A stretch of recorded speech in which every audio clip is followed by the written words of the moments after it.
My name is Denis Nowlan. I'm the Executive Director of Initiatives of Change in the UK. This is a charity in which, in various ways in this country and around the world, we commit ourselves to building a more just and peaceful world, starting with ourselves. Tonight, we're exploring a big theme in partnership with the Balfour Project, on the Balfour Project, its genesis and its mission. A huge subject, but it comes back to the story originally of one remarkable person. She's sitting next to me here. And Monica Spooner, a medical doctor from Edinburgh, who had experiences years ago, which she's going to tell you about soon, which led her on a journey, physical, intellectual, a moral journey, into the heart of the conflict in Israel and Palestine, and into the highly contested history of Britain's relationship with the Middle East. And Monica has written a book on the subject, Why Didn't I Know? Britain's Legacy in Palestine. She'll be signing that at the end of the evening. And it's just out. So congratulations on the book, Monica. Quite an achievement to get this done. And in time for Christmas, nobody should leave this room without a copy for yourself and another one for your nearest and dearest. Okay. So we live in difficult times, don't we? We live in troubled times. If you look around the world today, we are confronted by a choice of catastrophes.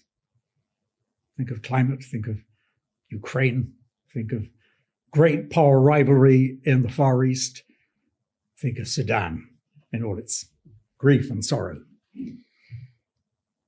And then think of the Middle East. Israel at war with its neighbors, deeply divided in itself. Gaza in flames, Lebanon in flames, Syria in ruins. Again, great powers contesting that area, many deep interests at stake. Many memories at stake, too. Many interpretations of those memories, of those histories, of what they mean for our present world and its future. What can one person do to make a difference in all of that?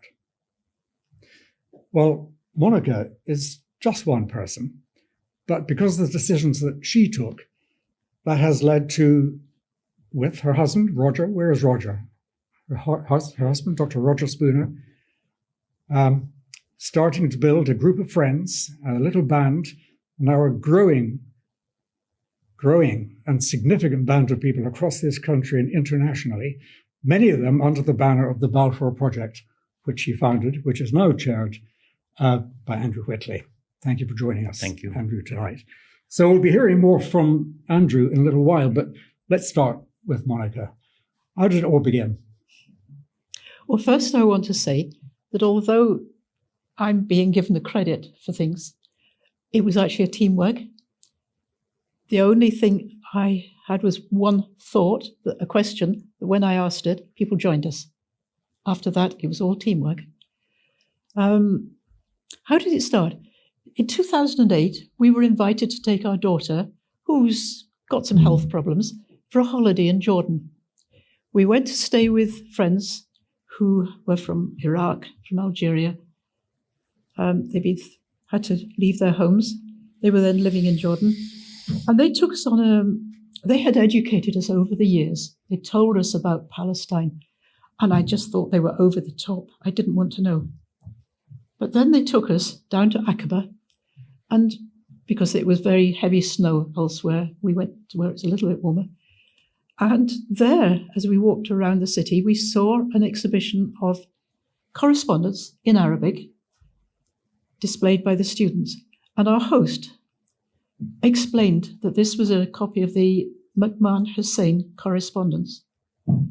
We, to our shame, didn't speak or read Arabic. We didn't know who McMahon was or Hussein was. So he did explain. And Roger grasped the significance of this correspondence far more than I did. We came home and I was just mulling over all the experiences we'd had, because this was the first time we'd been to Israel and Palestine, and we'd learnt a lot. And back home, I suddenly had this thought. It seems as if it came from the blue. How will Britain mark the centenary of the Balfour Declaration? So I had to go and look at the declaration and read it for the first time. And then I was a bit shocked that was contradicting the McMahon Hussein promise.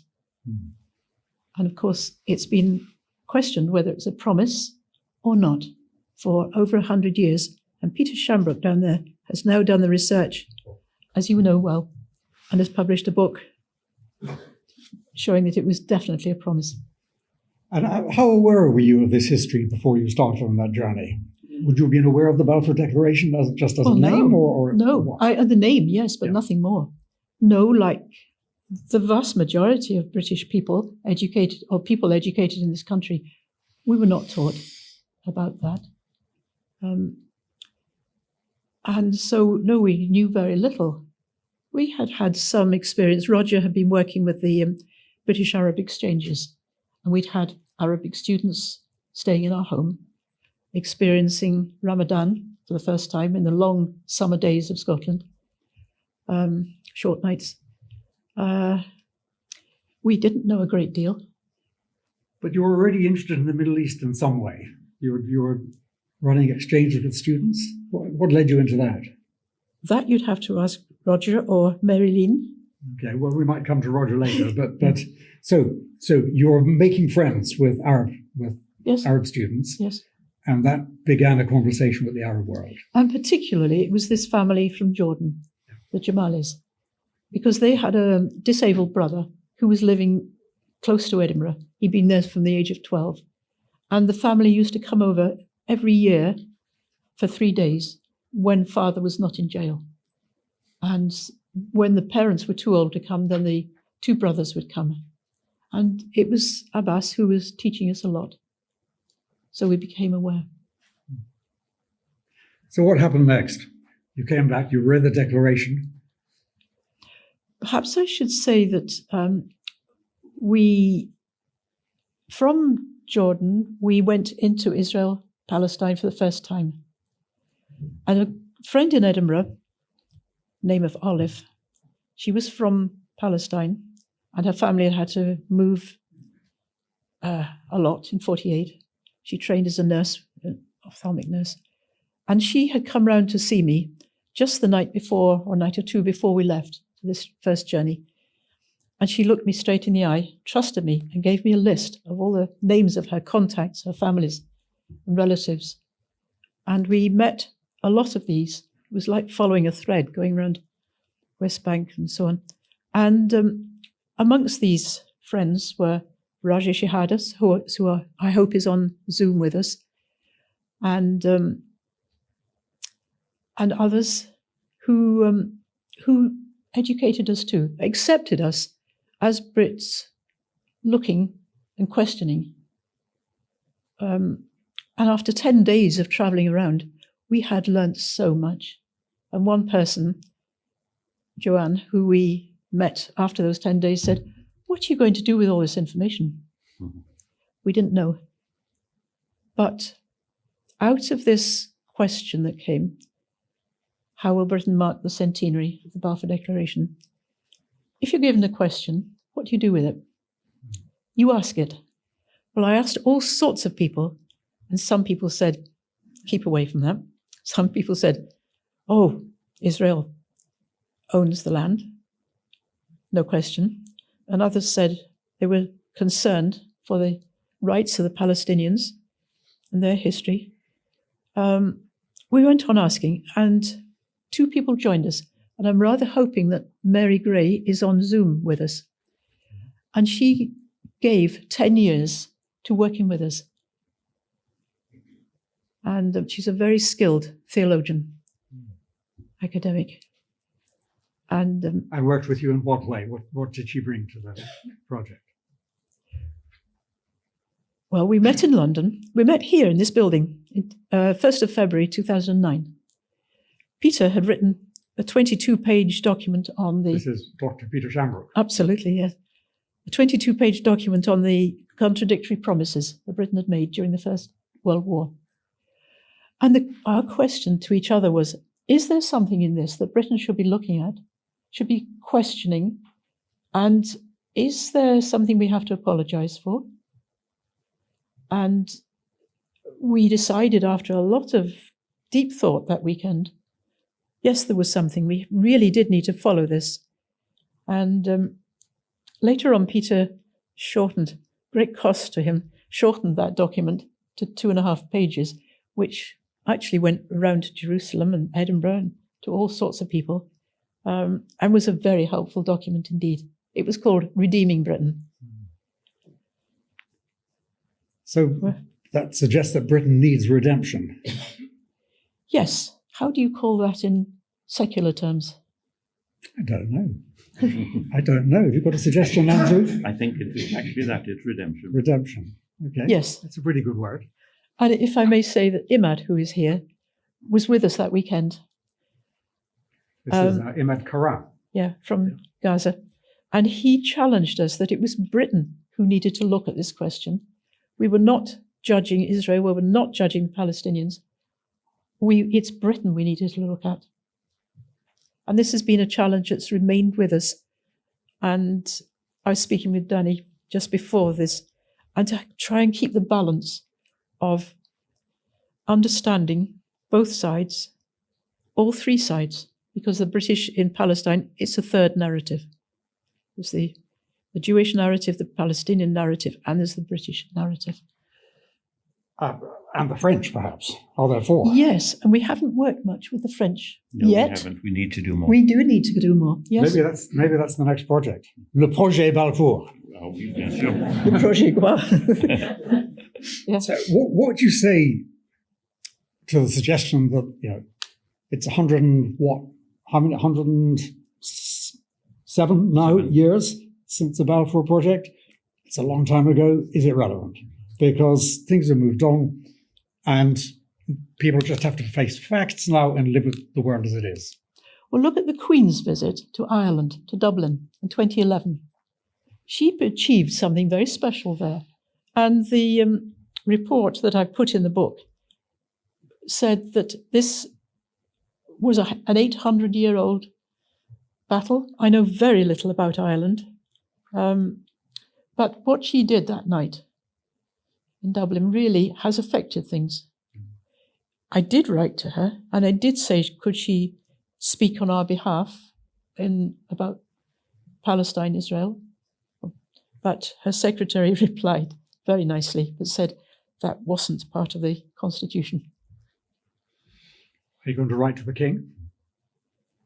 I haven't thought of it, but yeah, we did send the film. We sent to Prince Charles as he was then. Well, yes. And William did go to, Prince William went to Israel after that, Jerusalem and Ramallah. So it was you and Roger, and then there was a theologian. Well, there was Peter Shamrock, Peter Riddle, who's sadly not with us tonight, and Peter Everington at that point. Okay, so now that makes about 6 of you. And Imad. Yes, just 7. Just okay. that. And it was only later that year that Mary Gray and Stephen Sizer joined us.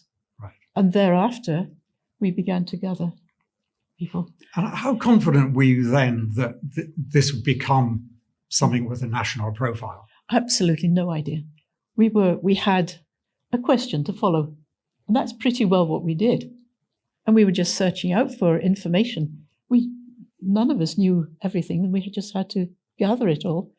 But at the first meeting that we had, again down here, in 2011, and Roger and others and the team, small team, were decided we should have a website and looked for a URL, a suitable name, and looking around, the first thing they could find was Balfour Project. It was available, so we bought that. That's how it started. And it served to be a very good name because it was quite controversial, and it made people look and ask without being sort of biased on one side or the other. And there was a great deal of coverage at the time because of the centenary, wasn't there? Ah, that was much later. Okay. Yeah. Because this is going back to what, 2012 now, 2011, 12? 11, when we Okay, bought the first URL. right. So, so you had 6 years to build up to the centenary. Yeah. What was that curve like? Flat for the first year because Roger had cancer and was having major surgery. And at the end of that, we had to start and think, well, it's not many years now. What are we doing? But yes, from there, it was a very slow start. And each time we held a conference in London, here, well, Edinburgh first, then here, then Oxford, Durham, and a few more people joined each time. Not vast numbers.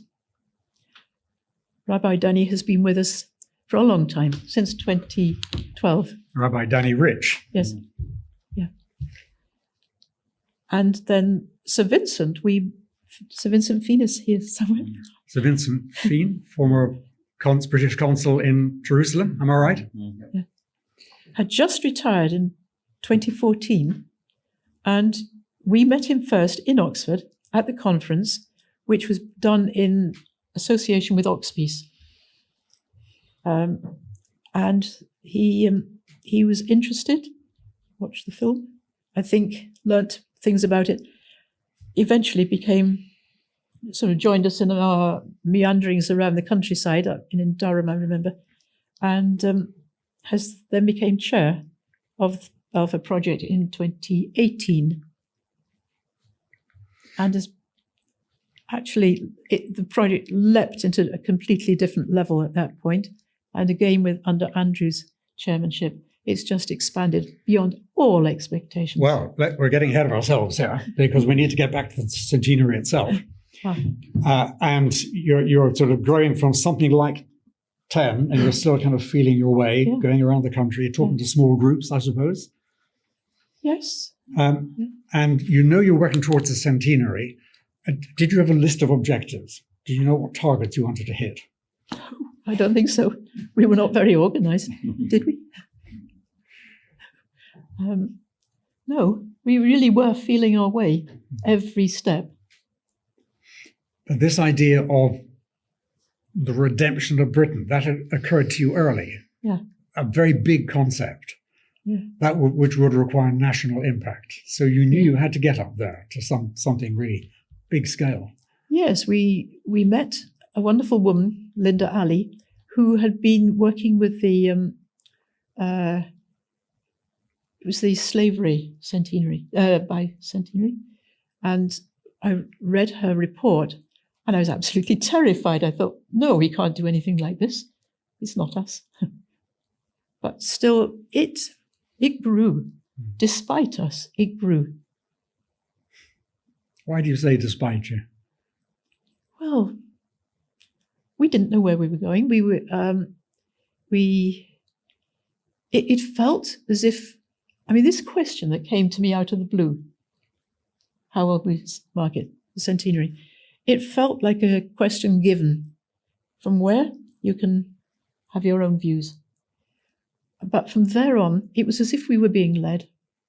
That's how I look at it. Well, I've read your book with great interest and enjoyment, and it's very vividly told. And it's clear through all of that your faith is very important to you. Could you talk a bit about that? I'll try. What do you want to ask? Well, when you say that you were led, you felt led, tell us a bit about what that felt like for you and what did that sense of leading imply for you? Well, you know very well what IofC stands for, and before that, MRA, Moral Rearmament. And during those years, from when I was a student, which is now a very long time ago, I was challenged to look at my life through absolute moral standards, put right what I could. It was suggested that I should take time in quiet each day and deliberately to seek the will of God. This doesn't always produce ideas, but it does give time for thought and to think about the people I might meet in the day. The actual thought, I think, came perhaps as a result of practicing that for most of my life, intermittently, I have to admit. And I think that thought came from God. When I say led, I think that was a sort of the quality of leading. I might say that just before we went out to this first visit to Jordan, Roger and I were just making our plans, and both of us quite individually had a sort of whisper in the ear, is this now the time to go to Israel? I didn't want to go. I had my own images of what this Holy Land was like, and I didn't want to shatter them. But we went, and we made friends, and we've gone back several times.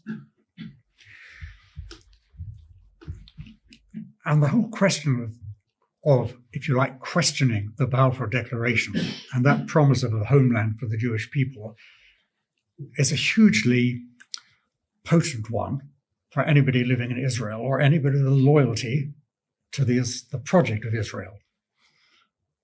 So how do you talk about your project, the Balfour Project, when you're among Israeli people and Jewish people who feel that their security is threatened by any attempt to question their legitimacy?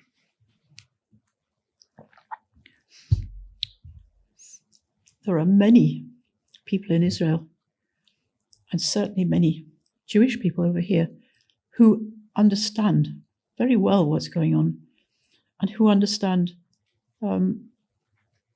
the way Britain made contradictory promises. And you can look at it that there's a conflict of expectation from the Balfour Project onwards, from McMahon Hussein and the Balfour Project. The Balfour Declaration. Sorry, absolutely. Yep. Declaration. And I feel very much that now Israel exists in international law. We regard it with respect, but I don't think it's in the interest of Israel's security to oppress another people. There are, looking back on the history, and I'm not a historian, I think there are things that we could regret on both sides. What we're searching for is how to bridge this. If Britain really wanted to, we could have, at any point in the last 100 and what's it years, we could have acknowledged what we've done. And we could have not started again. We can't ever put things back to what they were. And in fact, I really wonder if the world has gone on so far that it's impossible. I don't know what's going to happen. I'm quite fearful about it. I have hope, but that's because of my faith.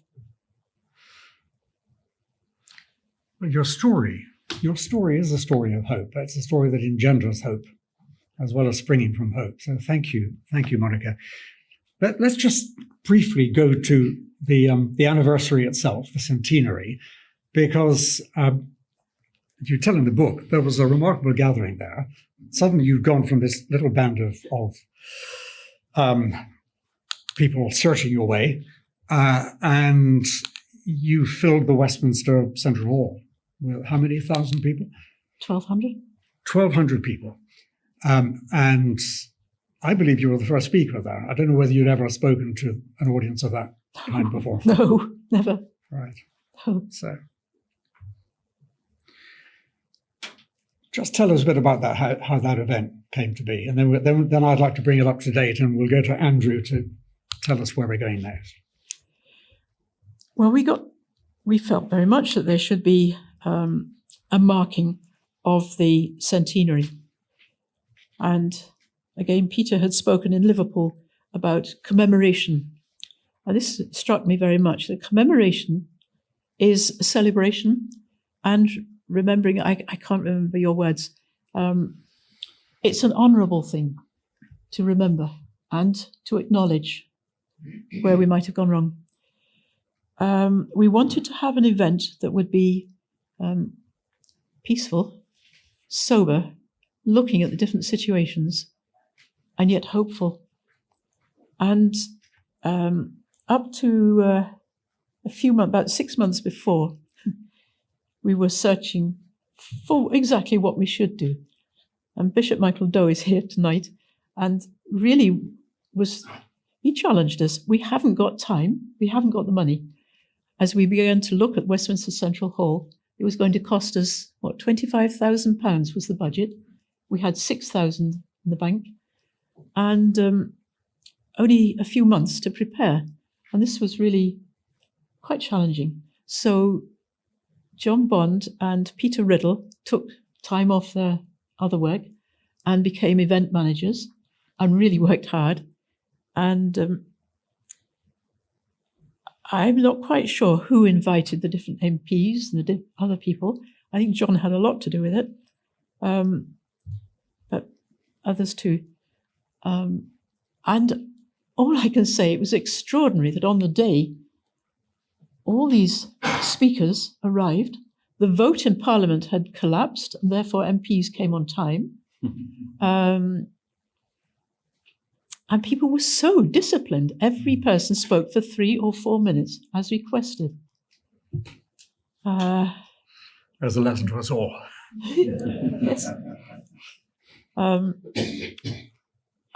If you're probing what I felt about it, I didn't know what I was going to say. It's purely that I'd been asked to be chair of when we first became a charity, and I was assured it was a purely titular situation. I wouldn't have to do anything. And here I was on the platform. I didn't know what to say.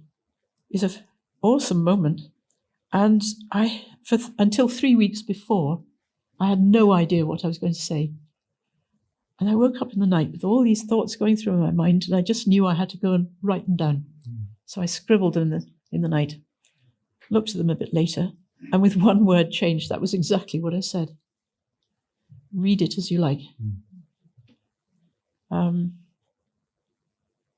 I was feeling extremely bad on the occasion because sitting on the platform, none of the people on the platform could hear the sound, could hear each other speak. And this was a real mistake of the audiovisual. I should have got off the platform and gone and done something about it. I blame myself about that, but I didn't. Well, Monica, I was up in the gods at the back of the hall on the very top row. I heard every word, so you needn't have any regrets. Oh, I didn't know you were there. Well, that's great. Yeah, I remember it very vividly. So thank you. Let's turn to Andrew Whitley, who is currently chair of the Balfour Project, which has grown from that tiny band into now a national project of some prestige. Andrew has come to this with extraordinary range of experience in journalism. He worked for the BBC, I think, and the Financial Times, and worked for the United Nations in conflict zones like Kosovo, East Timor, and in Palestine, Israel. In fact, were you not representative for UNRWA, for the Palestine Refugee Agency, Relief Agency? I was a director at UNRWA for 10 years, yes. 10 years. So, yes, in Gaza first, Jerusalem, and then New York. And incidentally, somewhere in the middle of all that, served as the executive director of the Elders, a group of international retired statesmen founded by Nelson Mandela. So that's for another evening. Andrew, where are we now with the Balfour Project? Tell us, paint a picture for us now in what are catastrophic times, so different from how it might have been imagined when one had been making that speech in the Central Hall. Denis, I hope you'll allow a small historical digression, because history is in the DNA of the Balfour Project. It's what we're about. And I think if we don't appreciate the history, and if we don't recognize the journey that Britain has gone on itself on this issue, then I think we're missing something important. So we need to look at the way in which the Palestinian question has impinged on the public consciousness in this country. And I would say that for most of the time, in the last 75 years or so, it has been not seriously considered from the Palestinian perspective. It's been the Israeli and, if I may say so, Zionist perspective, which has dominated thinking. That is not to say that there is anything of detriment to Israel, but to say in which the narrative has been shaped by those who have taken instinctively a pro-Israeli perspective. Now, the issue of Israel and Palestine came to British public consciousness, and I'm zipping through history very quickly here. Briefly in 1948, for those who can remember that far back. Again in 1956 with the Suez Crisis. 67, obviously, when Israel conquered the territories. 73 again. And then to bring us up to date and to my own personal involvement with the issue during the First Intifada of the late 1980s, when I think for the first time, the British public, along with other Western countries, in Europe in particular, started looking at Palestinians and the Palestinian issue with the search for independence, for freedom, for justice, started to affect ordinary people, that they started looking at Palestinians in a different light and not just as a band of terrorists. I was there myself as an FT journalist in Israel during the outbreak of the First Intifada, so I witnessed it happen and was able to follow it through. Now, let's jump forward and come to today. The events since October 2023 have really been a transformative one. As an organization, I am very fortunate to have stepped into the big shoes of Sir Vincent Fien and Monica Spooner and to be able to carry this on forward. But we as an organization find ourselves now in a position where, with public consciousness truly awake as a consequence of the events of the last 15 months or so, 14 months, we have a huge opportunity, one in which we can try to say, it's not just a question of wringing your hands, but of what can you actually do to try to change government policy, opinion formers in the media, in Parliament, to try to look at the way in which the historical injustices can be rectified, but address the practical issues that face the Palestinian struggle, because it's a difficult one at this particular time. I don't need to go into the details of it.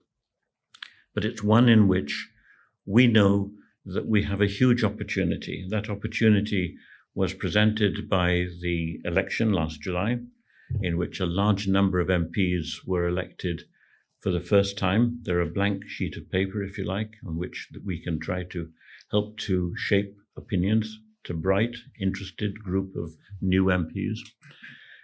And as a result of public awareness, which we know was an important factor in the results of the July election here on Palestine. We have a government that is committed to international law. It says so. And in some ways, it is trying to live up to it better than its predecessor, if I may say so. And I'm not being party political here. But at least we have a government headed by international lawyers who know what they should be doing. And the challenge ahead for us is to be able to look at the opportunities that are presented by using international legal mechanisms, using the international structures such as the United Nations, to be able to impress on the British government the need to have a more morally driven, decisive policy that is independent of the United States, that is actually committed to be able to try to find a way to resolve the problem, to move beyond the empty slogans of the two-state solution, which frankly has become, for many people, something that is lacking in real meaning. But to look at ways in which the issues of Palestinians, their basic human rights, have been trampled on, and how we can work for a future in which they have a better life. We as an organization are not prescriptive about the political solution. We recognize that the two-state solution is widely seen as the international standard of what should be aimed at. But we also are pragmatic enough to recognize that the prospects of it being realized are not very good at the moment. That is not to say that Palestinians shouldn't have self-determination. They must. It is in their hands, their agency, that is important for us. And we, as an organization, as a small charity, but one that has now grown to have about 10,000 supporters and a growing number of influential friends, donors and supporters of the organization, can recognize that this is an opportunity that we have to start to capitalize on the good reputation, I hope, that we have built up in recent years, into one where we can be more influential politically with our government. Our focus is on Britain and on Britain's responsibility, but we want to look ahead to be able to say, what can Britain do in practice, not on its own, but working with allies in Europe, in the Arab world, to be able to bring about real change and not simply to mouth empty slogans. So with a change of government, you think there's a better chance now? And are you seeing signs of that? We're seeing some signs of it. We are seeing signs in the acceptance by this government of the standing of the International Court of Justice. The International Court of Justice issued what they call an advisory opinion on the legal status of the occupied territories. That listed a whole series of actions which governments are required to take, a whole series of very practical actions that we would like to see our government do to actually put some teeth into what they're talking about, mainly related to the nature of the occupied territories as occupied territories. First of all, starting with ending settlements building, ending the prospects of the territory of Palestine actually becoming self-governing in a future state again. So although you're not prescriptive about a solution, you would urge the cessation of settlements. Is that a red line for you? Absolutely. And a lot that goes with that also. But we're an organization that's committed to upholding international law and to accountability. And there are important issues that are coming up. So we urged our government to be able to support the advisory opinion, to recognize the authority of it. We applauded when the International Criminal Court issued arrest warrants against Netanyahu, Gallant, and the Hamas leaders, most of whom are believed dead now, but we nevertheless felt that the principle was important. And we want to look ahead. There is going to be a very important conference, which is not well known yet in this country, which the Swiss government is going to host in March, of the Geneva Conventions, to be precise, the Fourth Geneva Convention on Occupied Territories. And it's about upholding the status of this land as people who should be protected, who should be allowed the possibility that the occupying power should be looking after them under international law, but in which the Fourth Geneva Convention has been trampled on, quite frankly, both in Gaza, where ethnic cleansing is taking place. Some people use stronger language than that. And nevertheless, we look to see that this meeting and the position of the British government, what it's going to do. Britain is a high contracting party. That's the language of a state party to the Geneva Conventions, one of the fundamentals of international humanitarian law. And that conference and how our government looks at it in the next couple of months, how it looks at the outcome document that will come from that, which is to say the product that member states will come together on and agree that this is what should be done. The unity of positions with, I hope, British leadership on this is very important indeed. At the moment, there's no movement on a recognition of Palestine in British government circles, is there? There appear to be some signs that they are more seriously considering it. This is something which we have called for consistently, and Vincent Fien, to his great credit, has been championing this. We think that the recognition of Palestine is an essential step. It's one that is necessary politically and morally.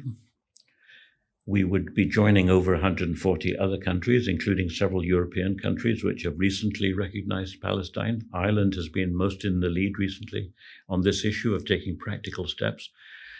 We get the indication that the Foreign Office is seriously considering it.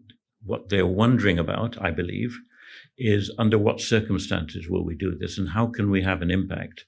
Now, that's what they say. Let's hope that they're going to take something practically We would like to see Britain do it together with France as a fellow permanent member of the Security Council, and perhaps with other countries like Australia, for example, other Commonwealth countries, which are also considering it, because I think that will be an important psychological and political step forwards, even though it will undoubtedly inflame the Israeli government.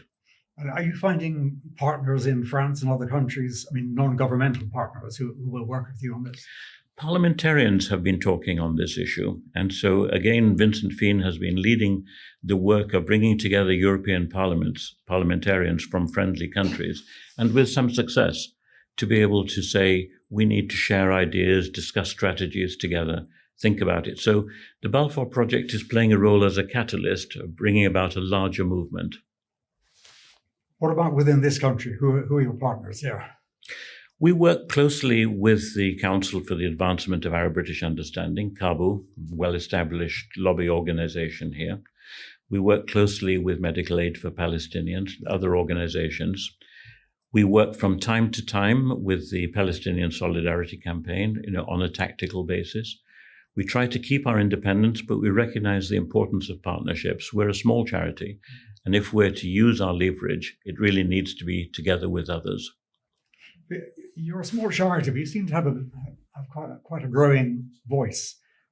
I hear references to the Balfour Project here and there. People clearly respect the prestige of the project. So you've obviously been careful to manage your reputation. What is your impact among influential Jewish circles in this country and those who support the Jewish and, let's say, Jewish and Israeli point of view on the whole conflict? That's an important question, and it's one which I can only give you a partial answer to. We are fortunate to have been able to attract many influential Jews from the liberal and progressive spectrum of the Jewish community in Britain. I think it's fair to say that many of the more conservative ones, those who are the more committed Israel supporters, might look at us a little askance. They might think we're anti-Israel. We're not. We're very much committed to the security of Israel as a state and recognition of it as a state. We're certainly not aiming in any way to argue for the end of Israel as a state. But nevertheless, the debate in this country, as everyone in this room is aware, is a highly polarized one. People are not listening to each other very well. So the struggle to be able to broaden our outreach through the faith communities is something that is an ongoing one. We want to be able to encourage that discussion. But I think it's fair to say that with some in the Jewish community in this country, that they are Israel right or wrong people. And are you in any way able to build bridges of understanding, do you think? Is that part of your role, to build bridges of understanding between Jewish and Muslim groups within this country? It's something that comes out of the way that we do it. It's not part of our central mission, but it is something that we do naturally. And so we are very much interested in interfaith dialogue and encouraging that, but it's not our core mission. And do you come across significant Muslim groups who are as committed as you profess to be, as you are, to the survival and security of Israel? There are certainly some. I think that there are many in this country. It's the flip side of the coin I was talking about a minute ago, who would like us to be more strident in our positions, who would like us to use more inflammatory language. We try to avoid that. We try to take a position that I would call pragmatic principles, but principled pragmatism, if you like. And so there are some who will be disappointed with us.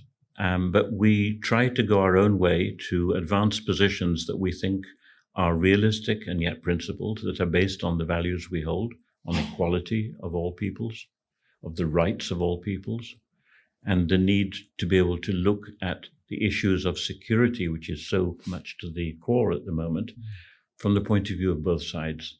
We cannot prioritize the security of one people over the security of another, because we are convinced, and I think many of our supporters would share this, that this is a recipe for disaster. Well, it's eloquently put. Thank you, Andrew. Let's give a mic to Sir Vincent Feen, former chair of the Balfour Project, former diplomat, hugely well informed on all of this.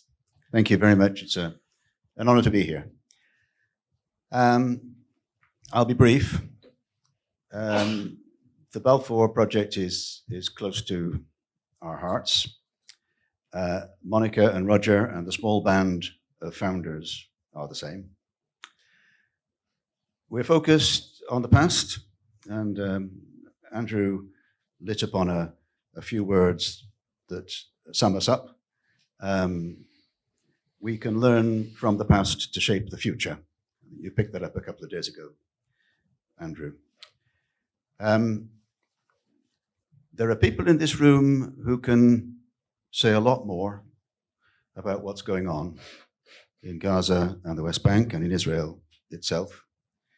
Our focus is the UK, and I'll just perhaps conclude by saying something about the parliamentary work that we try to do. There is a small group of parliamentarians from the four main parties who meet once a month on Zoom to talk about what Parliament should debate, should question, should challenge. Andrew said, and he's right, we're not party political, but I think it is the case that in the last 4 or 5 years, maybe longer, in Parliament, the Palestinian question with our government of the day has been rather on the defensive. With the change of government, there is opportunity. Those new MPs that Andrew mentioned are, broadly speaking, many of them unaware of the issues, depending on their constituency, but unaware. So there is opportunity. And that small group of parliamentarians that I mentioned from the Lords and from the Commons matter. They talk to colleagues in the corridor. None of them are in ministerial office, although some of our former members are now ministers, but the people who attend the meetings are not. But they can do what, if I may say, what Claire Short knows better than me, which is to communicate opinion, to communicate ideas, and to put pressure. Often pressure is better exerted behind the scenes than in public for change of policy. We've seen some change in policy, not enough. There's a lot that needs to change. And the issue that Andrew mentioned of the ICJ opinion is a key fact. Our government has yet to give an assessment of that. The opinion came in July, we're in December. Why have we not had a formal statement of policy by the British government? That's the kind of thing that the little group of parliamentarians can generate, questions in the House, and it's an important part of our work on top of the education work and youth work that we do. Thank you very much, Sir Vincent. I'm going to give the last word to Margaret Mead. She wrote, "What can one person do? What can a handful of people do? Never doubt that a small group of thoughtful, committed citizens can change the world. Indeed, it is the only thing that ever has." Thank you very much. Safe home. Good night. Thank you.